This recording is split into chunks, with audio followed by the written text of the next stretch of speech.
로봇 한 대를 정말 잘 만드는 것과 같은 품질 로봇을 계속 여러 개 만들 수 있는 것은 전혀 다른 문제라는 겁니다. 공학에서.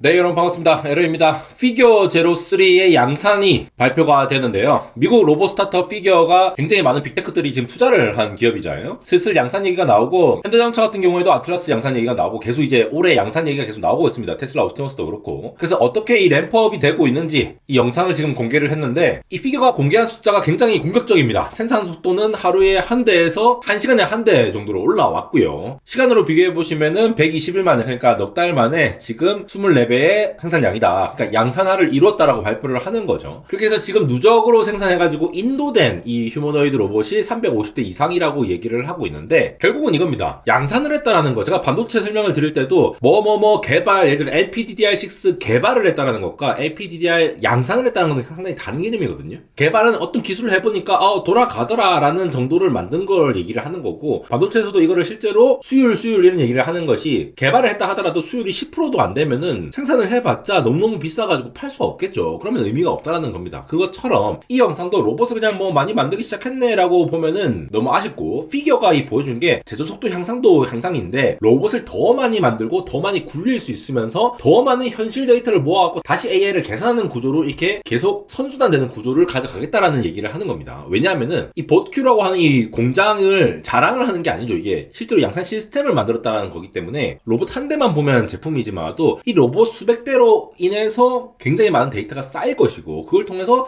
데이터를 수집하게 되면 이 전체 양산 시스템도 더 잘 만들어질 거라는 걸 얘기를 한다라는 거죠. 그래서 오늘 이 부분 좀 자세히 살펴보겠습니다. 우리가 LLM보다도 이 휴머노이드에서 현실의 어떤 이 소위 말하는 이 삽질 데이터 같은 것들이 굉장히 많이 필요하다고 얘기를 하잖아요. 일반적인 AI 모델은 사실 텍스트, 이미지라든가 코드 같은 어떤 디지털 데이터 기반으로 먹고 똑똑해질 수 있는데, 인터넷 문서를 많이 읽으면은 책을 많이 읽는 것처럼 언어를 잘 다루게 되고, 이미지를 많이 보면은 사물이 어떤 게 어떤 것인지를 구분하면서 잘 생성할 수도 있겠죠. 코드를 많이 보면은 또 프로그래밍을 어떻게 해야 될 것인지 패턴을 배우니까. 근데 휴머노이드 로봇이라고 하는 거는 말만 잘하면 AI가 되는 게 아닌 것처럼, 실제 세계에서 보고 걷고 저 하나하나의 동작에서 짚고 밀고 균형을 잡고 실패하면 다시 복구를 해야 되는 AI다 보니까, 현실에서 여러 가지 센서를 통해서 받아들이는 정보, 판단, 이런 것들 모든 것들에 대해서 데이터들이 필요하다라는 겁니다. 그래서 예를 들어 식기세척기에서 그릇을 넣어줘라고 시킨다라면 로봇을 먼저 그릇이 어디에 있는지를 봐야 될 거고, 그걸 손을 뻗어가지고 깨지지 않게 잡아야 되겠죠. 그러면서 걸어가면서 균형을 유지를 하면서 식기세척기 문 열고 선반 구조가 어떻게 생겼는지 보고, 또 그릇을 내려놓는 순간에 힘을 어떻게 조절할 것이며, 이런 모든 것들, 이런 것들을 판단을 해야 된다는 측면에서 현실에서 있는 데이터, 이런 데이터들을 우리가 쌓아놨습니까? 인터넷 시대에 들어오면서 쌓아놓지 않았잖아요. 일부만 있잖아요. 그러니까 현실에서 이렇게 열심히 사람들도 막 이렇게 하고 있는 거예요. 그런 의미에서 보면은 휴머노이드에서 필요한 그 정보라는 거, 학습 데이터가 그래서 뭐냐라고 봤을 때, 이 카메라 영상도 될 수 있고, 이 카메라를 봤을 때 이 깊이 정보라든가, 내가 지금 각각의 이 액추에이터 관절의 각도라든가, 손끝의 이 촉각이라든가, 발바닥 접촉, 미끄러짐, 충돌, 실패한 동작이라든가, 이 모든 것들 있잖아요. 좀 잘 안 됐을 때 사람이 개입한 순간들까지도. 그리고 또 이걸 또 휴머노이드를 계속 돌리다 보면은 장시간을 운용했을 때에 뭔가 이전과 좀 다른 움직임이 있다더라, 이런 것들 있잖아요. 이런 것들, 모든 것들을, 데이터를 인터넷을 통해서 긁어오는 방식으로는 확보가 안 된다는 거죠. 그래서 단체로 저러고 있는 거예요, 저거. 실제 공간에서 로봇이 움직여야지 쌓이는데, 그런 면에서 보면은 엔비디아에서 얘기했던 이런 합성 데이터를 통해서 만든 것들을 포함해가지고 단순히 그냥 더 큰 AI 모델을 만들면 된다가 아니라 현실 세계에 있는 데이터들을 잘 가져와야 된다. 피겨가 이 로봇을 많이 만들려는 이유도 이쪽 데이터 확보에 관련해서 좀 강조를 많이 했습니다, 이번에. 이 피겨가 헬릭스라고 얘기를 하는 거는 이 로봇에 들어가는 AI 모델이죠. 피겨 자체는 휴머노이드 로봇을 자체를 얘기한다고 하면은 거기에 뇌에 해당하는 것이 바로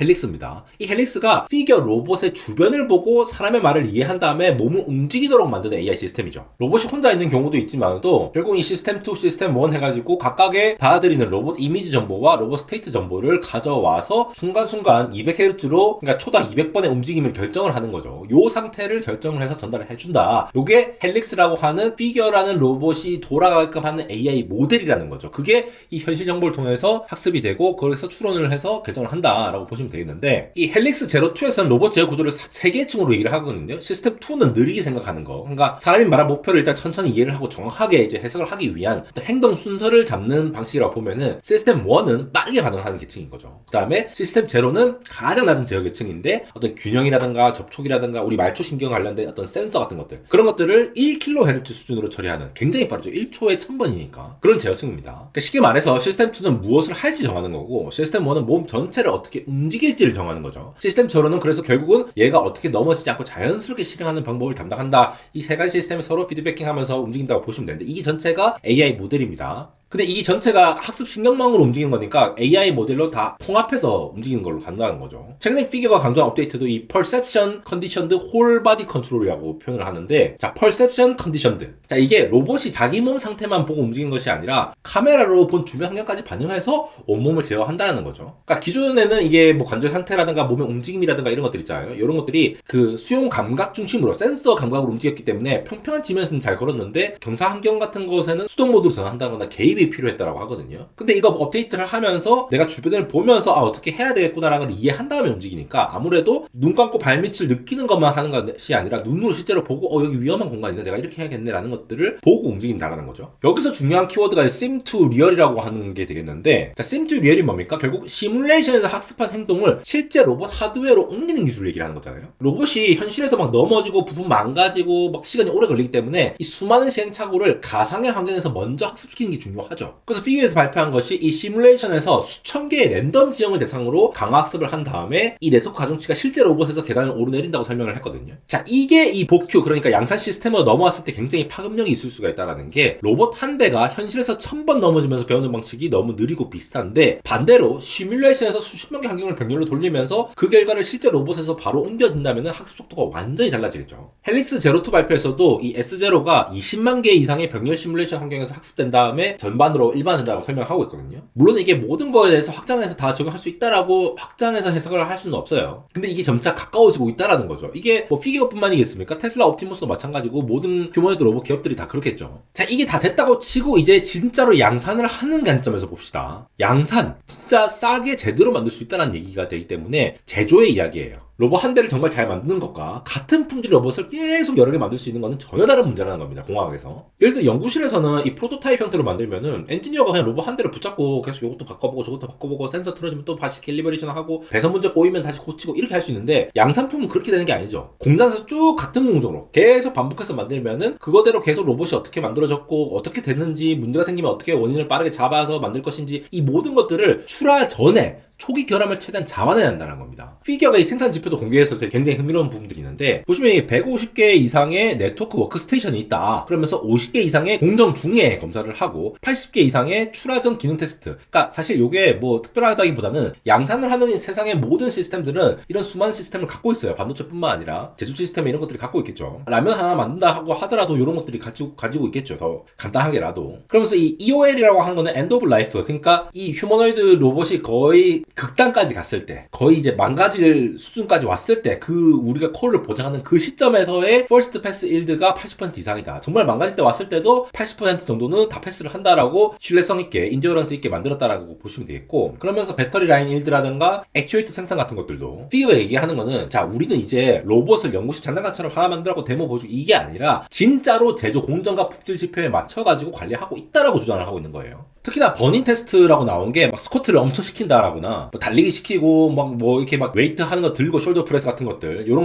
것들을 하면서 초기 기계 결함을 잡는 이 버닝 세션을 수행했다고 하거든요. 이게 뭔가 가속평가잖아요. 현실에서 휴머노이드 로봇이 어떤 걸 겪을지 모르니까 좀 더 빡센 거를 많이 시키면서 갈구면서 무슨 문제가 발생하는지 이런 것들을 밝히는 건데 이런 거는 이제 제조 라인 반도체에서도 다 이렇게 테스트를 합니다. 이런 것들. 그러니까 이런 테스트가 왜 필요하냐? 휴머노이드가 결국은 계속 움직이는 기계이기 때문이에요. 계속 움직이니까 관절이 반복적으로 화중을 받겠죠, 액추에이터가. 그럼 얼마나 견고하게 이거를 이러한 인듀어런스를 견뎌낼 수 있을 것인가라는 것도 봐야 되고 또 감속기라든가 베어링 같은 것도 계속 움직이다 보면 마모가 될 수 있겠죠. 그리고 꼬이면은 배선이 계속 꺾이면서 꼬일 수도 있고 물론 이것도 이제 해결하는 방법도 있지만 또 특정 동작에서 어떻게 될지를 이제 계속 확인을 한 거죠. 통계적으로 이게 10,000번 중에 100,000번 중에 100만 번 중에 한 번 정도 꼬일 수도 있으니까. 그러니까 이게 그냥 스쿼트 한다는 게 그냥 퍼포먼스를 얘기를 하는 게 아니에요. 실제로 이런 빡센 동작을 하면서 초기 분량을 고객 현장이 아니라 공장 안에서 테스트를 하겠다라는 얘기로 보시면 되겠고, 그러면서 말씀드린 이 엔드 오브 라이프, 갈 때까지 간 이 정말 많이 쓴 휴머노이드의 환경에서도 이 수율이 80% 이상이 나온다라는 게 의미가 있다라는 것이 결국은 최종 출하 전에 검사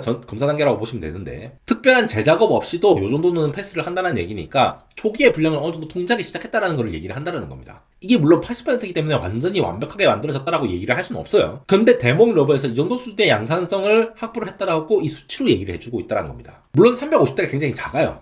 350대가 그렇게 많이 생산된 것도 아닌데, 그게 이제 비교를 해보자면 스마트폰이나 자동차 같은 거 비교하고 테슬라 전기차 나온 거 보면은 350대면은 야 이거 누가 뭐 양산하겠냐 이렇게 얘기를 하지만 이게 시작이라고 하는 겁니다. 한 대 한 대 그만큼 어렵다는 거죠. 이게 복잡한 전신 로봇을 만든다라는 데 있어서 실제 환경에서 데이터를 모을 수 있는 센서 플랫폼을 확보해 나가고 있다는 측면에서 보면은 이 어떻게 보면 휴머노이드의 물량의 의미가 다르다라고 볼 수가 있다는 거죠. 결국은 피규어도 더 많은 로봇을 더 오래 돌리면서 어떤 작은 규모에서 보이지 않던 어떤 고장을 발견을 하고 해결했다고 설명을 하고 있는데, 그러니까 이게 로우 오브 라지 넘버스 큰 수의 법칙에 따라서 샘플을 많이 늘리게 되면은 샘플을 몇 개밖에 안 보면은 이게 분량의 변수 발생을 안 할 수 있는데, 늘려가면 늘려갈수록 양산을 했을 때 이런 게 문제가 되네 이런 것들을 ppm 단위로 관리를 할 수가 있겠죠. 그래서 수백 대가 오래 움직이면은 숨어있던 고장 패턴이나 예외 상황도 드러날 수 있다라는 건데, 요거를 이제 양산 시스템에서 밝힐 수 있다라고 얘기를 하는 것이 되겠습니다. 특히나 이 플릿 매니지먼트라고 하는 걸 얘기를 했는데, 이 여러 로봇의 위치라든가 상태, 건강 정보 같은 것들 이런 것들을 추적하면서 운영하는 시스템을 얘기를 했거든요. 그러니까 이 피규어 제로3가 이제 하나의 휴머노이드뿐만이 아니라 헬릭스 AI라고 하는 두뇌, 그리고 제조 공정이라는 시스템, 그걸 평가할 수 있는 진단 시스템뿐만 아니라 소프트웨어 OTA 업데이트, 데이터 수집 루프 이런 것들을 하나의 시스템으로 묶어가지고 350대가 아직 작은 물량이지만 이게 더 가속화되면서 빠르게 발전할 수 있다는 것을 얘기를 한다고 볼 수가 있겠습니다. 그렇게 보면은 이제 현대차도 그렇고 진짜 승부처는 현장에서 얼마나 잘 동작하느냐의 의미겠죠. 생산 속도 올라갔다고 해서 휴머노이드 상용화가 끝난 것이 아니거든요. 예를 들어 이 헬릭스2에서 시스템 제로라고 하는 것이 계단을 제로샷으로 바로 올라가 버린다 이렇게 얘기한다고 해서 모든 가정일과 공장일을 해결하는 거에 아니란 말이죠. 실제 현장은 결국은 데모 영상보다 훨씬 더 지저분합니다. 저런 것들 안에서 요철도 있을 수 있을 거고, 저렇게 깨끗하게 관리가 되겠습니까? 공장 안이? 훨씬 더 지저분할 수도 있겠죠. 조명도 바뀌고 사람이 갑자기 지나갈 수도 있고, 이 실제 세계에서 물체 예상 위치에 없을 수도 있고, 바닥이 미끄러울 수도 있고, 상자의 무게가 각각 다 다를 것이며, 내가 보려고 했는데 카메라가 가려지고 온갖 문제들이 많이 발생할 거잖아요. 작업 순서가 바뀔 수도 있고. 그러니까 휴머노이드 진단 난제라고 하는 거는 한 번만에 제로샷만에 성공한다 이런 것들보다도, 자 8시간 동안 계속 성공할 수가 있느냐, 내가 한 10,000번 시도를 했는데 실패 확률이 10번 이하인 거냐, 그 실패를 했을 때 얼마나 잘 복원할 수 있을 것이냐, 이런 것들을 쭉 봐야 된다는 거죠. 새로운 단계로 넘어갔다는 겁니다. 결국 이런 것들이 패스가 돼야지만이 많은 회사들이 이 휴머노이드를 데리고 와가지고 이 비용을 지불하면서까지 쓰겠죠. 생산성을 향상시킬 수 있으니까. 그러니까 피규어가 이번에 발표한 것이 우리가 이제 양산했습니다, 우리가 승리했습니다 이런 얘기를 하는 것이 아니라, 이제 우리가 이렇게 제조 속도가 램프업되고 있다라는 걸 얘기를 하는 거를 좀 집중해서 봐야 될 것이고, 자 그러면서 이제 중국 얘기를 안 할 수가 없는데, 이 피규어 발표를 보면 중국 휴머노이드 경쟁도 함께 봐야 되는 것이, 이미 중국은 이 제조 생태계 쪽에서 미리 확보를 해 나가면서 부품 공급망이라든가 가격 경쟁력 같은 것들, 이런 것들 반복 속도로 생산할 수 있는 내용들을 빠르게 접근을 하고 있었다는 거죠. 재밌는 게 중국과 미국의 접근이 약간 달라요. 미국은 대체로 테슬라도 그렇고 피규어도 그렇고 수직 통합에 가깝습니다. 하드웨어나 AI 모델, 제조 시설, 그리고 전체 이 플릿을 운영을 한다라던가 이 필드 서비스 이런 것들이 하나의 회사가 강하게 통제하려는 방향이거든요. 그래서 이렇게 수직 계열화를 해서 간다라는 접근인데, 중국 같은 경우에는 거대한 에코시스템을 자체를 가지고 확산 속도를 빠르게 하겠다라는 접근이죠. 그러니까 여러 기업이 동시에 여러 형태의 로봇을 만든다는 거죠. 그래서 앞으로 이게 어느 로봇이 더 멋지냐 뭐 이런 것들보다는 실제로 미국이 고성능 AI와 수직 통합형으로 봤을 때에 얼마나 더 잘 될 것이냐, 이런 싸움에서 봤을 때는 미국이 좀 더 앞서 있을 수가 있고, 반면에 중국 같은 경우에는 제조 상태가 워낙 잘 되어 있고 가격이 싸잖아요. 그러니까 물량으로 밀어붙일 가능성이 있으니까, 이런 경쟁에서